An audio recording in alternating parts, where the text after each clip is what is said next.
La red de distribución. Hemos visto la redistribución cerrada, que es la que se va a hacer en la clase. Y bueno, vamos a complementar un poquito con la red de distribución abierta, que en algunos casos, pues bueno, lo utilizamos cuando tenemos redes en las zonas rurales, ¿no? Entonces vamos a empezar por esta red abierta. Tenemos aquí el reservorio y la ubicación de la red en su diseño en planta, con la longitud y la población para cada uno de estos tramos. Tenemos aquí una cámara rompepresión. Se abre aquí este tramo BCD y hacia la parte inferior tenemos el tramo FG hasta el H y finalmente pues el valor de las cotas, ¿no? Que se muestran en las flechitas de color rojo. Entonces tenemos longitud de los tramos en metro, que ya es, podríamos con ello determinar la longitud real, con la diferencia de cotas, al igual que hemos hecho en la conducción, y la población que sí vamos a tener que tener en cuenta para el cálculo de las dotaciones y finalmente el cálculo del caudal, ¿no? Entonces, bueno, el proceso va a ser igual, muy parecido a la línea de conducción, solamente que en este caso vamos a hacerlo por cada uno de los tramos, ¿no? Y el caudal pues va a ir cambiando y vamos a ir acumulando también de abajo hacia arriba, ya que el caudal que nos va a abastecer el reservorio pues tiene que ser distribuido en toda la red, ¿no? Entonces, los caudales, por ejemplo, del tramo IH se acumularán con los del tramo que viene en la parte inferior, y sobre la letrita que vendría a ser K, KH, y se va acumulando hacia arriba, ¿no? Hasta F, luego en F se acumula G. A la cámara rompepresión nuevamente estamos acumulando lo de este tramo y la población que se abastece. Hacia la parte superior nuevamente se acumula lo del tramo hasta el nodo B, con la población que se abastece. De igual manera hacia el ramal en el lado izquierdo, que vamos acumulando de D a C, de C a B, de B a A y finalmente hasta llegar al reservorio. Entonces, vamos a desarrollar el tema de las dotaciones. Primero vamos a tener en cuenta siempre el material que vamos a utilizar, que ya lo hemos seleccionado de acuerdo a las características de la red. En general nosotros pues utilizamos PVC, pero podría ser, ¿no?, que por alguna razón se utilice otro tipo de material en algún tramo. También es importante que, basado en el material que tenemos, nos agenciemos de las especificaciones técnicas del material que vamos a utilizar. Esas especificaciones técnicas nos darán el diámetro nominal, el tipo de empalme que se utiliza en la tubería, que va a depender básicamente del diámetro. En diámetros menores tenemos el empalme espiga campana, y en diámetros superiores a 1,5, pues vamos a tener uniones flexibles, ¿no? Entonces tenemos el diámetro interno, que es importante para nosotros para el cálculo, tanto en milímetros como en pulgadas, dependiendo de cómo nos dé el fabricante sus especificaciones. La clase de tubería, en general usamos, si nos indica la norma, pues la clase 10, y la presión de trabajo admisible en esta tubería, considerando lo que indica la norma, el 75% de su disponibilidad en la especificación técnica, ¿no?, que sería 100, por eso estamos colocando 75, por el factor de seguridad que nos indica el reglamento nacional. Bien, con estos datos pues vamos a desarrollar el cálculo hidráulico con la ecuación de la energía, la ecuación de Bernoulli, en el cual nosotros, como hemos hecho en la red de conducción, tenemos las energías de potencial, de presión, de velocidad en ambos lados y teniendo en cuenta también las pérdidas de energía, ¿no?, que se dan en el tramo. Al ser una red de una tubería larga, ¿no?, consideramos las pérdidas de carga pues en el 5% de las pérdidas por fricción. Y con ello vamos a ir al cálculo. Acá hacemos un acápite de lo que nos indica la norma también, que acabamos de verlo también en el cuadro, en el cual pues utilizamos para tuberías menores a 50 milímetros, ¿no?, uniones, espiga, campana, bajo la norma 399.002. Y cuando tenemos diámetros mayores a los 50 milímetros, utilizamos la unión flexible según la norma ISO 1452. Bien, eso para colocarlo en las especificaciones técnicas de nuestros planos. Ok, hemos visto también que las ecuaciones de cálculo pues van a variar dependiendo del diámetro, ¿verdad?, de las tuberías. En tanto, podemos utilizar la ecuación de Hazen y Williams, podemos utilizar la ecuación de Fire-Whipple o podemos utilizar la ecuación de Darcy, ¿no?, también, y comparar de pronto también los valores que obtenemos, siendo siempre la ecuación de Darcy una ecuación más general, ¿no?, a la cual también nos ayuda en los recálculos de diseños ya establecidos. Ok, pasamos entonces a la descripción de lo que tenemos en la hoja anterior. Y vamos a partir con el ejemplo del número de beneficiarios del sistema. En este caso tenemos como ejemplo, ¿no?, 188, la cantidad de habitantes, bien, por vivienda, que en este caso son 6, y una población actual de 1125 y un caudal máximo de 2.34, ¿no? Entonces, ok, tenemos entonces los datos para partir. Nosotros sabemos que debemos dar pues el servicio no solamente a la población actual, sino también a la población futura, ¿no? Ok, con ello entonces vamos a determinar un caudal unitario en el cual vamos a dividir la población entre el caudal máximo horario, ¿no?, que lo hemos determinado ya con anterioridad. Con ello vamos a tener una cantidad de litros por habitante, ¿no?, ya considerando pues el caudal máximo horario. Y con ello vamos a pasar al cálculo para cada uno de los ramales. Empezamos en el reservorio y vamos a ir colocando la distribución, ¿no? Hemos visto del reservorio hacia cada uno de los nodos. Vamos a traer la imagen.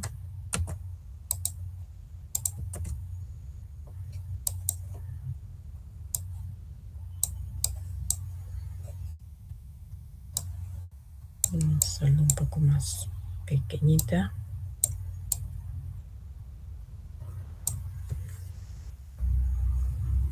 Ok, entonces en cada unión nos fijamos, vamos a ir colocando los nodos, ¿no? En cada bifurcación vamos a tener un nodo, también donde tenemos una estructura como acá la cámara rompe presión.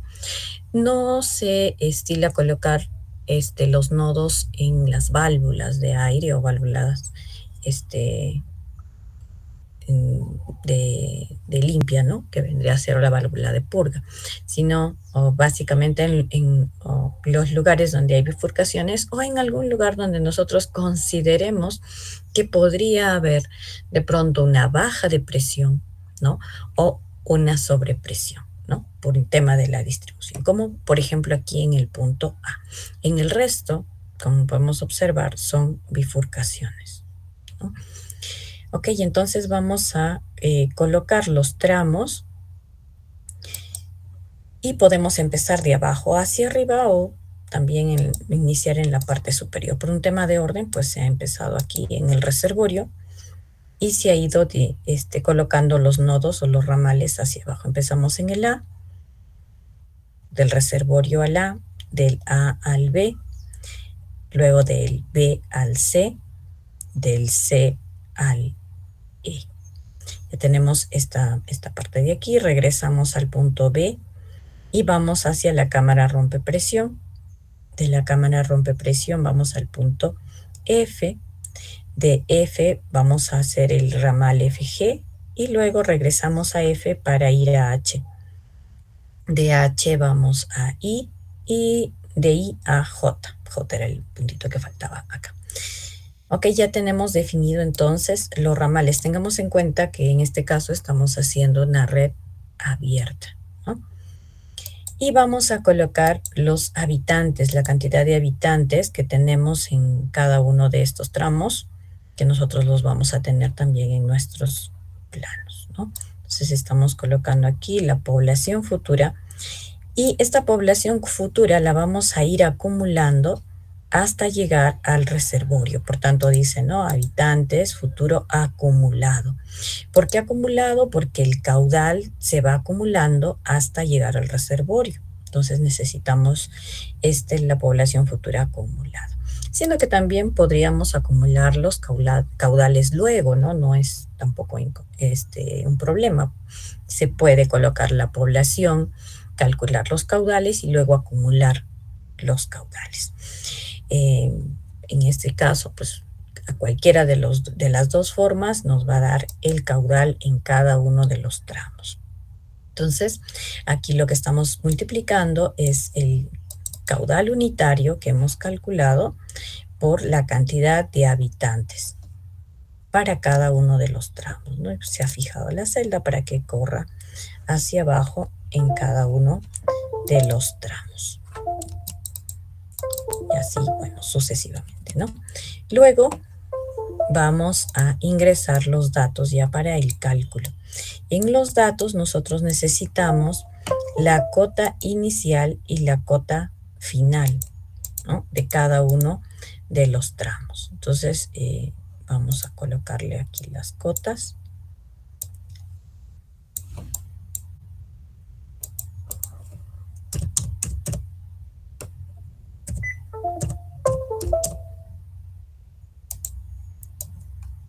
Ok. Listo. 2462 y 2463.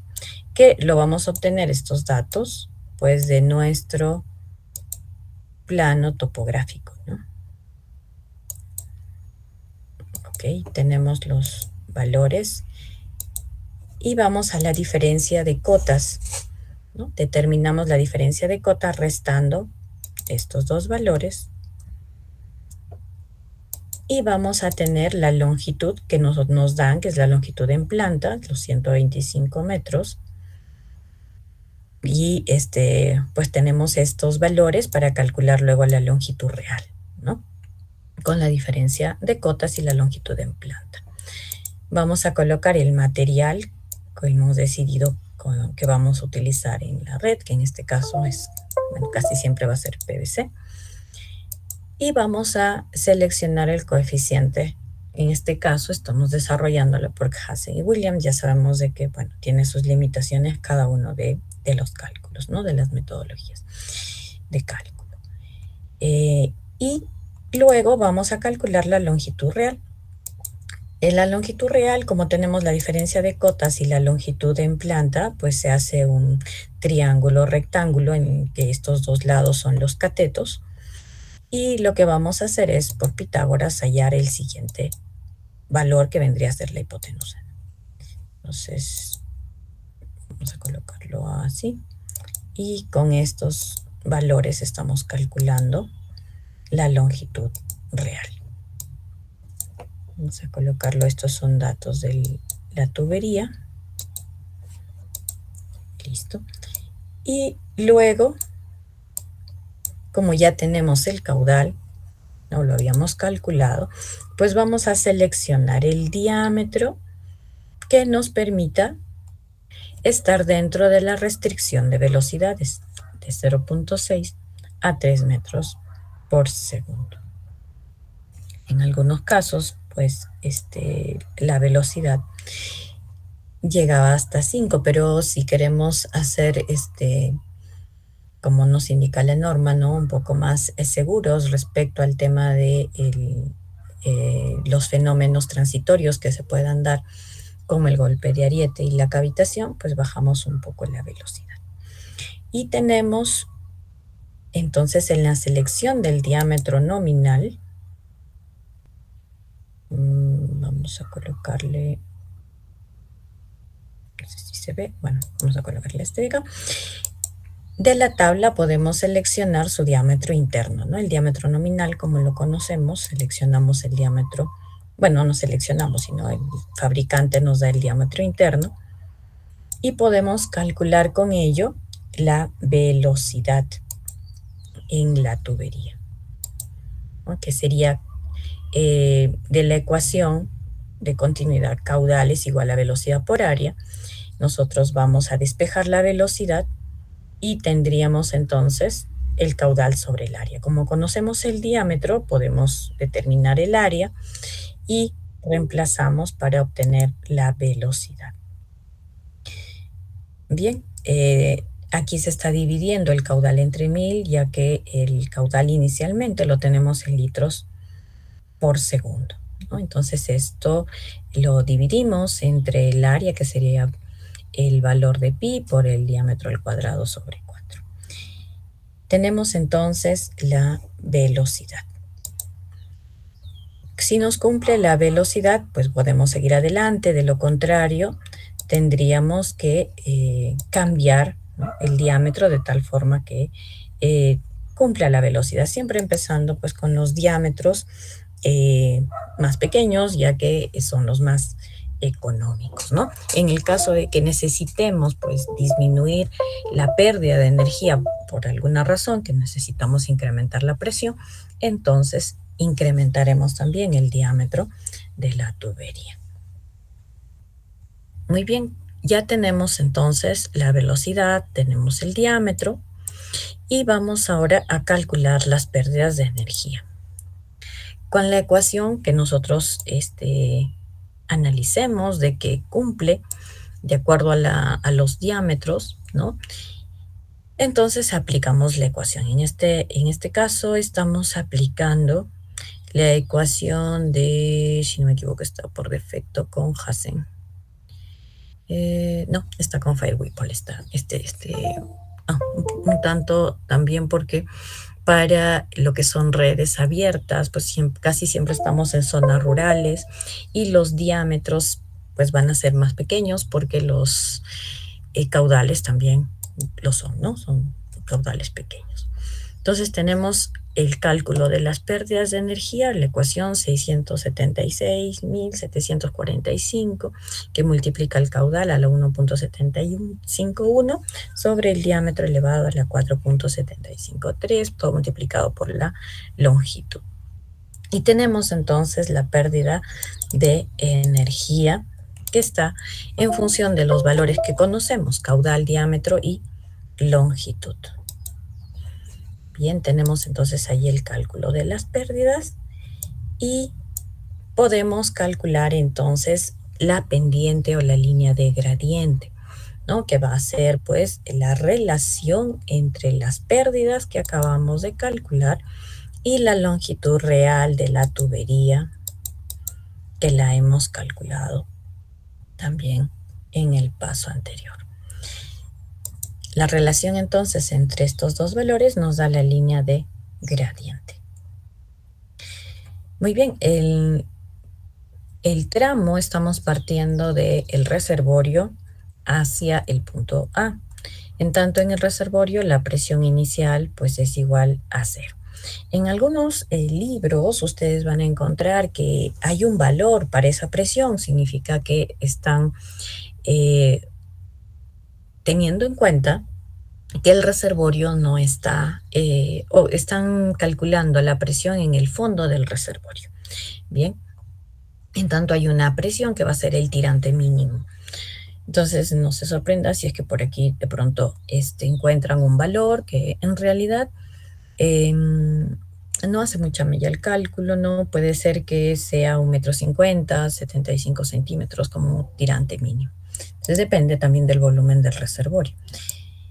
En general podemos colocarle 0 para asegurarnos, ¿no? Y luego ya podemos calcular la presión dinámica, ¿no? La presión dinámica pues va a ser el cálculo en esta ecuación, o la ecuación de movimiento también lo llamamos, ¿no? La presión cuando el agua está moviéndose, en este caso en movimiento desde el reservorio hasta el punto A, en donde vamos a despejar este valor de la presión en 2, ya que el flujo pues siempre, ¿no? Analizamos que es de P1 a P2, entonces despejamos P2 o la presión en 2 y determinamos la presión dinámica o de movimiento, considerando aquí en esta ecuación que el diámetro inicial y final pues son los mismos, ¿no? En la tubería que sale del reservorio hasta que llega al punto A, entonces las velocidades se anulan. Tendríamos en tanto pues la diferencia de presiones, que sería 0, y en la otra es la que vamos a calcular, la diferencia de cotas que la tenemos, y las pérdidas de energía que acabamos de calcularlas. Entonces vamos a colocar este valor, se anula,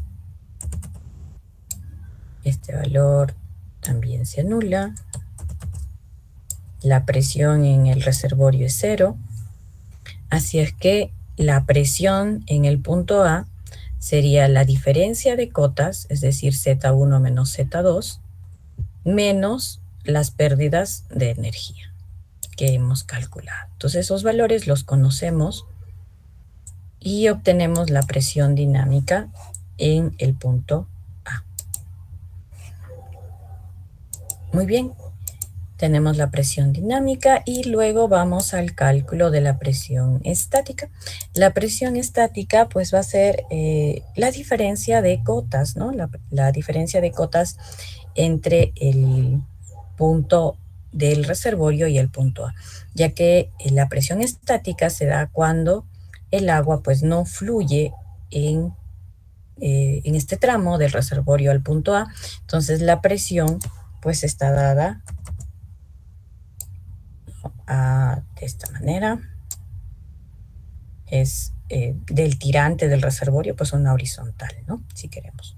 Entonces allí podríamos, como les digo, incrementar el tirante del reservorio. En algunos libros lo van a encontrar de esa manera, en otros lo consideran 0.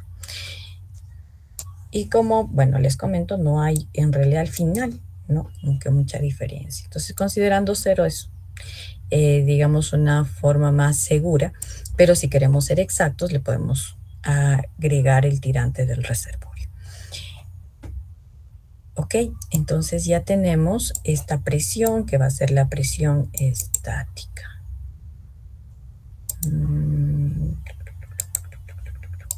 Ahí está.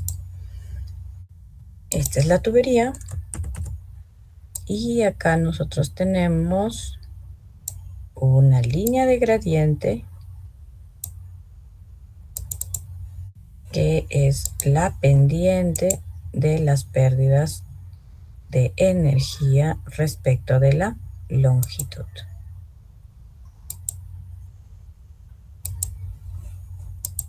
Bien, la tubería real, ¿no? Pronto allí. La línea de gradiente.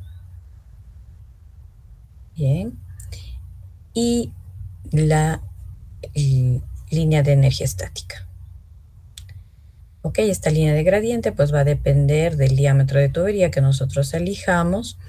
A mayor diámetro, mayor pendiente. A menor diámetro, menor pendiente. Ok, Y bueno, decíamos que también seleccionamos el diámetro menor por tema de económico, pero si necesitamos disminuir las pérdidas, pues vamos a colocar un diámetro mayor, ¿no? Que nos permita una pérdida menor. Entonces ahí vamos a colocarle que hemos seleccionado el mayor diámetro, en punto es más inclinado. Y finalmente calculamos la cota piezométrica.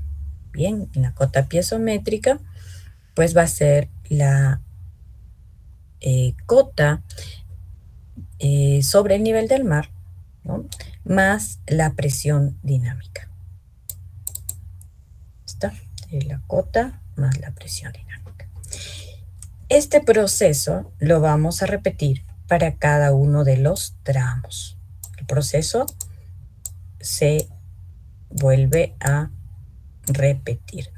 ¿Qué hay que tener en cuenta siempre? No se olviden, primero, bueno, aparte de todos los cálculos que son igualitos, yo puedo hacer un control C y abajo, ¿no?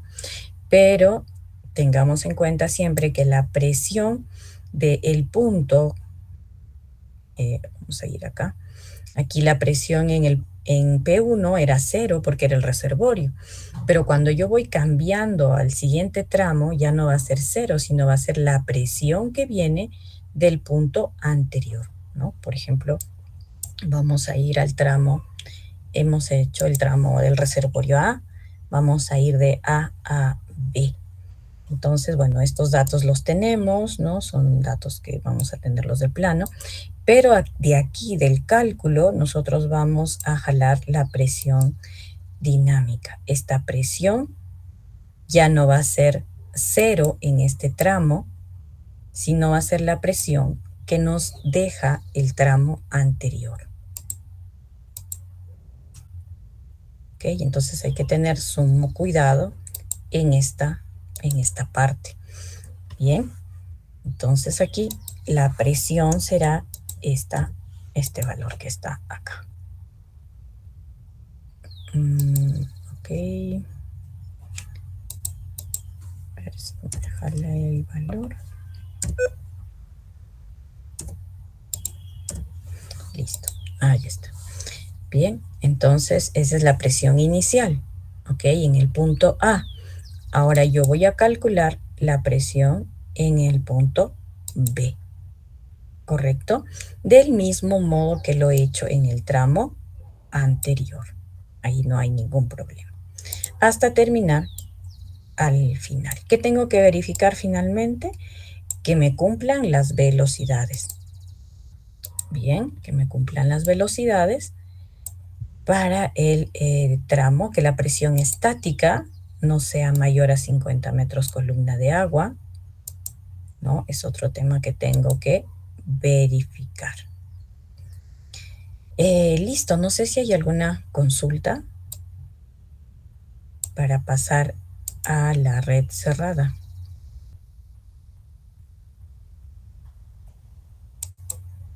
Hola, ¿están ahí?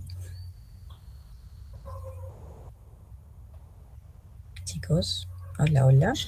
Creo que muy bien. Oh, claro.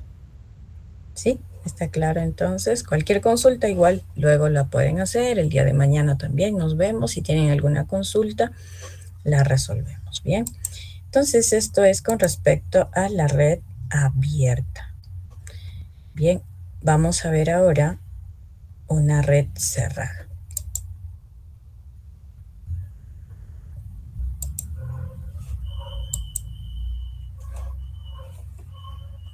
Ok.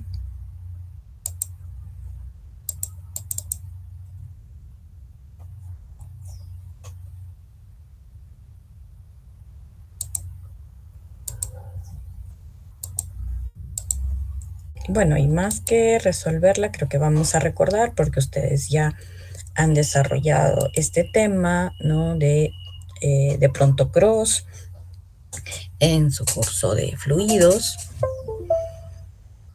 Y bueno, es así como se resuelve.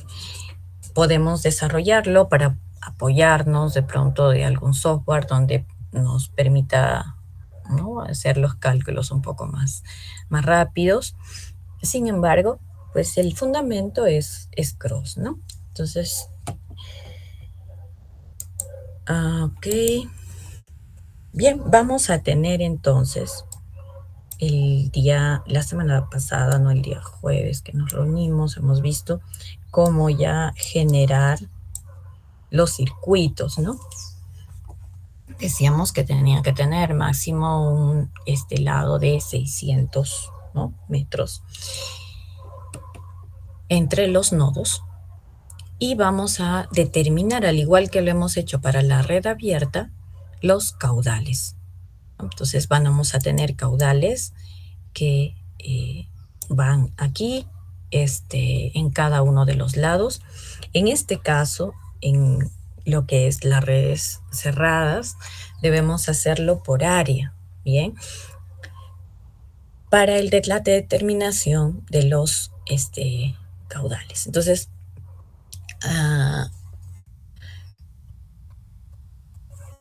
tenemos el caudal total, y al caudal total que hemos calculado nuestro caudal máximo horario, lo vamos a dividir, ¿no?, entre el total de las áreas que tenemos, y luego vamos a ir determinando el área de influencia para cada una de las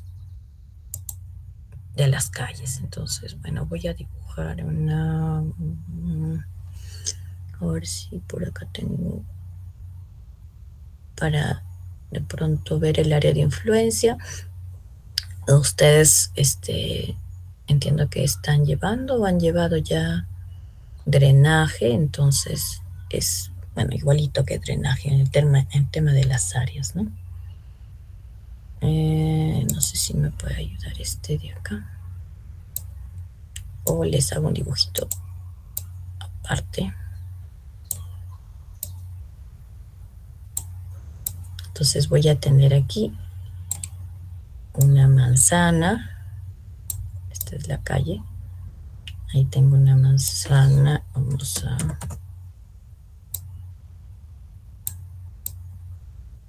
Bien.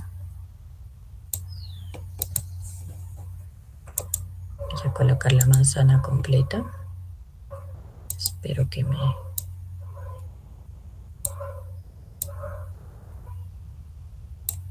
Vamos a ver si se puede dibujar.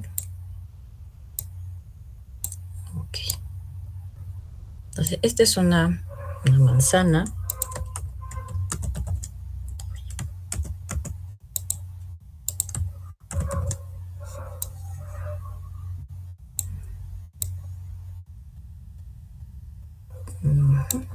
Bien, la manzana entonces tiene, por lo general, pues, 4 calles, ¿no?, que está en el perímetro. ¿Ok? Y vamos a ver en que cada manzana, pues, va a tener un área de influencia hacia la calle. En este caso, pues, será esta parte, ¿no?, que está teniendo un área de influencia para este ramal que está aquí. Y lo propio, pues, va a ser dentro de esta otra manzana, que, bueno, no la voy a dibujar por el tema de que se puede hacer muy denso el dibujo, ¿no? Pero tenemos un área de influencia de este lado y de la parte superior. De igual manera será esta calle vertical que está aquí. Vamos a tener un área de influencia que probablemente sea una zona triangular. No todas las manzanas son cuadradas o un rectángulo perfecto, entonces hay que empezar a trazar aquí con la bisectriz del ángulo, ¿no?, en cada una de las esquinas hasta la intersección, y luego unir estos dos vértices.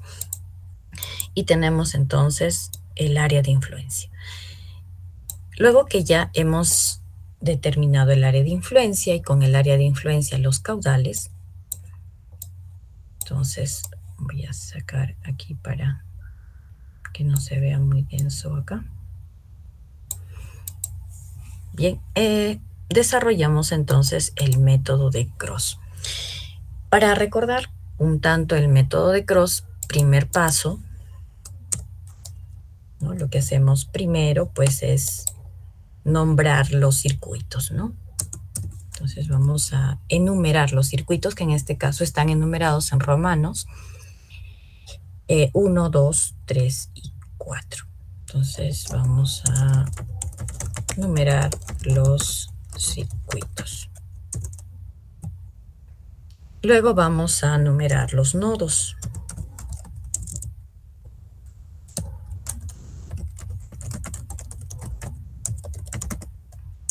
generamos los nodos, que en este caso podemos identificarlos, ¿no? Como letras o con números, de acuerdo también al software que ustedes utilicen.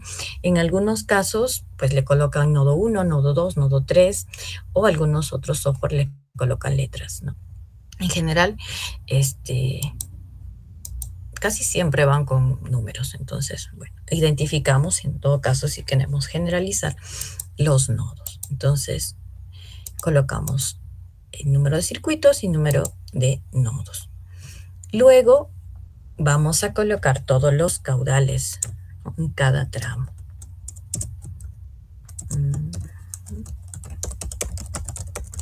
Los caudales, recuerden, los conocemos por, en este caso, las áreas de influencia.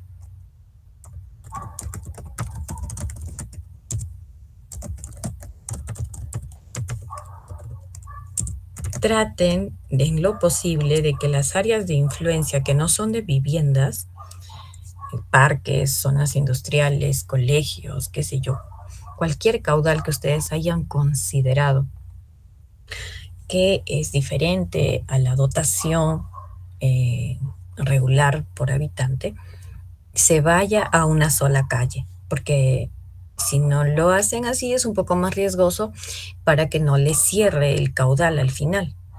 Bien, entonces todo el caudal que ingresa pues tiene que estar distribuido.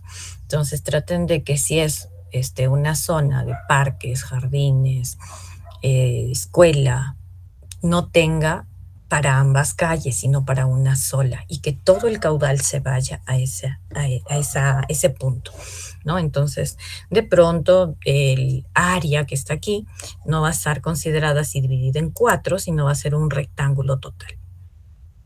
Ok, espero que se entienda esa parte.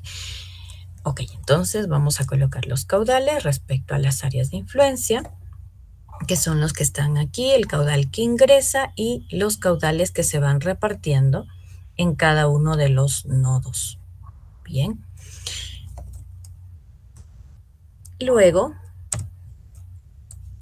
vamos a colocar los signos en cada uno de los circuitos.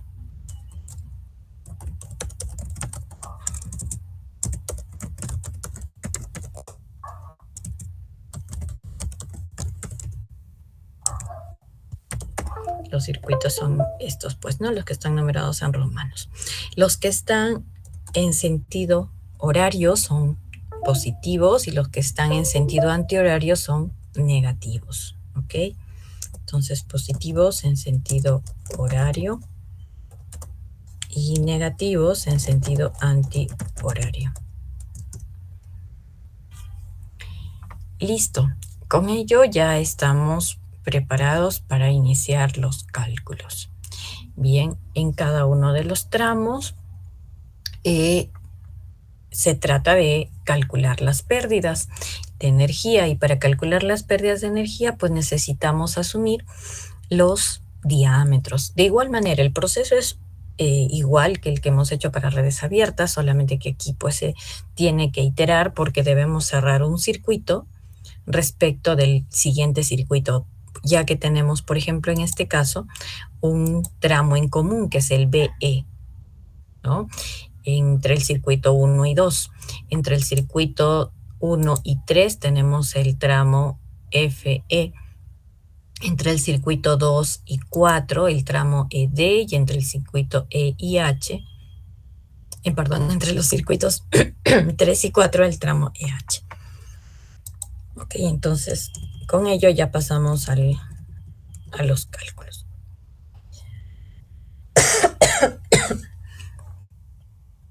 Ok, vemos entonces el método de Harry-Cross. El método de Harry-Cross es un método que se utiliza para diferentes tipos de cálculos en donde se vaya a iterar. Se utiliza para estructuras, se utiliza también para hidráulica, y podemos utilizarlo también para otros temas en los cuales se solicite pues la iteración, porque un resultado va a depender de otros, ¿no? Ok, entonces separamos los tramos. Tenemos aquí el tramo 1, el tramo 2, el tramo 3 y el tramo 4. Y en cada uno de los tramos les vamos a colocar en cada uno de los circuitos les vamos a colocar los tramos, ¿no? De A a B, de B a E y así sucesivamente. Entonces aquí están todos los tramos considerados. Luego le vamos a colocar un diámetro. Este diámetro, como no lo conocemos, debemos seleccionarlo de tal forma que cumpla la velocidad, al igual que lo hemos hecho en la red abierta. Siempre con el diámetro mínimo y que cumpla la velocidad. Y de ser el caso, pues en algún momento podemos también, si necesitamos incrementar la presión, pues incrementar el diámetro, ¿no? Pero empezamos dándole los diámetros mínimos. Luego tenemos las longitudes, que ya van a ser las longitudes reales, las que estamos ingresando acá, y los caudales con su signo positivo en los que van en el sentido de las manecillas del reloj, que en este caso serían los 160 y los 40 litros por segundo para el circuito 1, y de 80 y de 240 para negativo también para el circuito 1. Vendrían a ser estos dos de aquí. Bien, según la metodología, calculamos las pérdidas de energía, que está basada en este caso en la ecuación de Hazen y Williams, ¿no? Calculamos aquí las pérdidas aplicando la ecuación en donde conocemos el caudal, conocemos el coeficiente C de Hazen y el diámetro que hemos seleccionado para que nos cumpla la velocidad. Entonces tenemos reemplazamos los valores y tenemos el cálculo de el valor de S. Luego que tenemos el cálculo de S, vamos a determinar la pérdida, ¿no? En este caso, para cada uno de los tramos, vamos a multiplicar el valor de S por la longitud entre 1000 y de esa manera tendríamos la pérdida. Entonces estamos partiendo del cálculo de la línea de gradiente para obtener la pérdida de energía.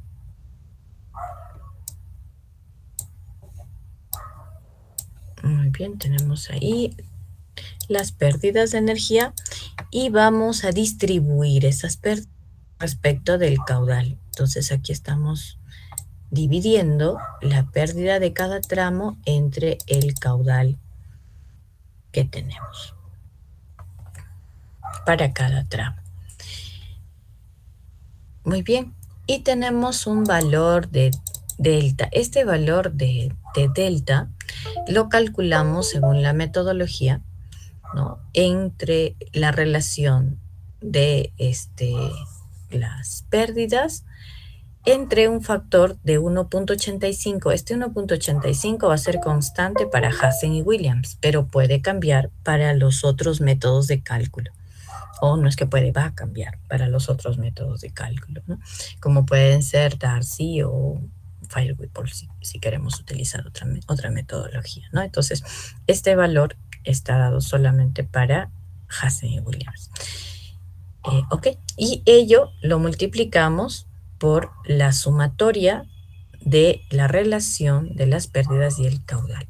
Hacemos esta ecuación, que es una ecuación de, en este caso, de distribución, si queremos, ¿no? El incremental de lo que debemos distribuir, de lo que, como nosotros hemos asumido la distribución de estos caudales, o sea, porque conocemos el caudal que ingresa, porque conocemos el caudal máximo horario, pero no conocemos qué caudal finalmente, ¿no? Puede ser que se distribuya en estos otros tramos. Entonces, digamos que vamos a hacer una repartición, ¿no? de los sentidos también del caudal. Puede ser que el caudal pues no sea de derecha a izquierda y sea de izquierda a derecha. ¿Podría darse? Sí, podría darse, por el tema de las presiones, ¿no? Entonces puede ser que esté, digamos, el sentido errado, ¿no? Ok, entonces vamos a desarrollar la repartición de este diferencial entre cada uno de los tramos. Y lo vamos a desarrollar acá, ¿no? En esta ecuación. Y lo vamos, ahí está, del otro tramito. Bueno, es hasta aquí, vamos a llegar hasta aquí primero en todos los tramos. Vamos a ir al tramo 2 y vamos a desarrollar el mismo proceso. Los tramos, los diámetros, la longitud, los caudales, la línea de gradiente, la pérdida de energía, la relación de la pérdida y el caudal. Vamos a, no sé, bien decirlo, vamos a sumar todos los valores de las pérdidas, todas las longitudes entre el caudal. Y vamos a repartir según la ecuación, ¿no? Que les comentaba, esta ecuación está dada para Hasse y Williams. Entonces tenemos 13.3 para el primer tramo, 5.3 para el segundo tramo, que se debe de equilibrar en los otros tramos. De igual manera vamos a desarrollarlo para el tramo, para el circuito 3 y para el circuito número 4. Y luego vamos a pasar esos valores a los tramos que le corresponden. Por ejemplo, ¿no? Aquí estamos pasando, vamos a ver, el tramo es el BE, ¿no? Y acá también tenemos el tramo BE. Vamos a ponerlos así. Ok, entonces el valor que debe equilibrarse acá de 5.3 pasa a BE acá con negativo, con menos 5.3. De igual manera, el tramo EF también pertenece a otro circuito. Entonces, vamos a buscar ese tramo EF que está por acá. Sí, está por acá. Listo. Y que su valor es 24.4. Entonces pasa con menos 24.4. Para este circuito 1, los tramos en común son BE y EF, ¿no? Estos dos que se van a tener que equilibrar. Entonces aquí estoy jalando los de los otros dos, ¿no? De igual manera, en el tramo 2, pues los circuitos o los tramos en común serán el BE y el ED. Así es que de igual manera se están jalando los valores de estos tramos, ¿no? BE y el otro era ED. E y B. BE. BE es este de acá. Ok, está marcado también ahí. Listo. Y los buscamos nuevamente, ¿no? Lo vamos a encontrar acá. 4.9 que viene de acá. Lo buscamos el tramo. Y el 13.3 que le corresponde al primero, BE, que está aquí. Entonces, en otras palabras, estamos jalando las correcciones, bien, para cada tramo que le corresponda, ¿no? Que es en común. Luego que tenemos ya las correcciones de los 4 circuitos, de la misma manera vamos a proceder con los otros 2, siempre colocándole los valores de la corrección pues al tramo que le corresponde, ¿no? Entonces, si el tramo en común era ED, tiene que estar aquí en este casillero de ED. Listo.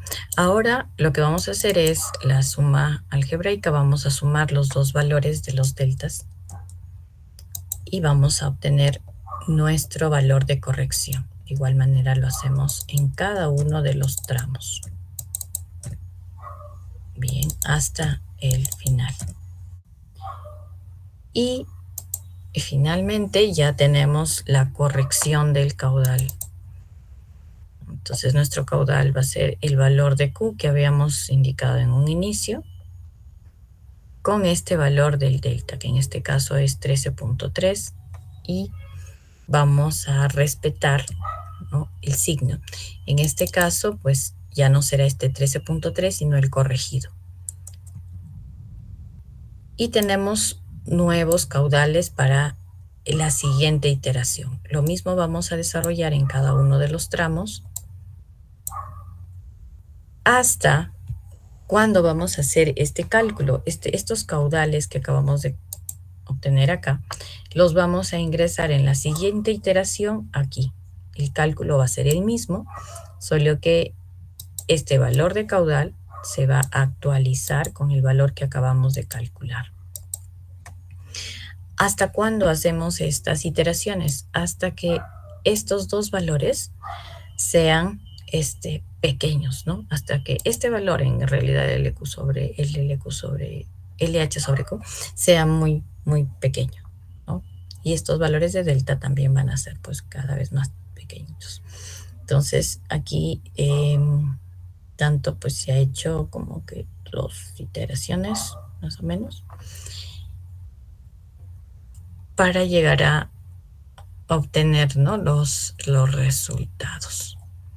Entonces allí se terminaría el valor, ¿no? Tenemos 0.06 en la repartición, ¿no? Ya está muy pequeñito, podemos decir en tanto de que hemos llegado a los resultados con 2 decimales o 3 decimales si queremos ser un poco más conservadores. Y ahora sí ya tenemos, ¿no?, los cálculos en esta última iteración de los caudales que se requieren en cada tramo. Ok, entonces ese es el proceso. Bueno, recordando, como les decía, porque ustedes probablemente han desarrollado ya varios ejercicios acerca de Gauss, ¿no? Ok, ¿alguna pregunta respecto al método? Ahora, en el trabajo escalonado pueden utilizar también la ayuda de algún software adicional para poder hacer los cálculos. Pueden utilizar WaterCAD, no sé, bueno, hay varios, ¿no? Epanet, no sé, para desarrollar el cálculo. Lo que sí tenemos que ingresar pues son los nodos y los caudales, ¿no? Y lo vamos a ir viendo también en la presentación de sus trabajos. Muy bien. ¿Alguna pregunta respecto al tema?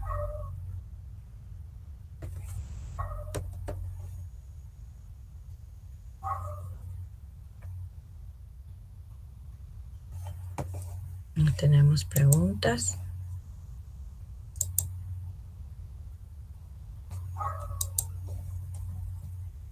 Yo les paso con Heiner también el Excel, bueno, los dos Excel, para que los revisen, ¿no? No hay ningún problema. Y en el examen, bueno, creo que no creo que les venga, o bueno, puede que sí, no sé. Mejor no diré nada porque el examen no lo planteo, lo desarrollaremos en conjunto. Bien, si no hay preguntas.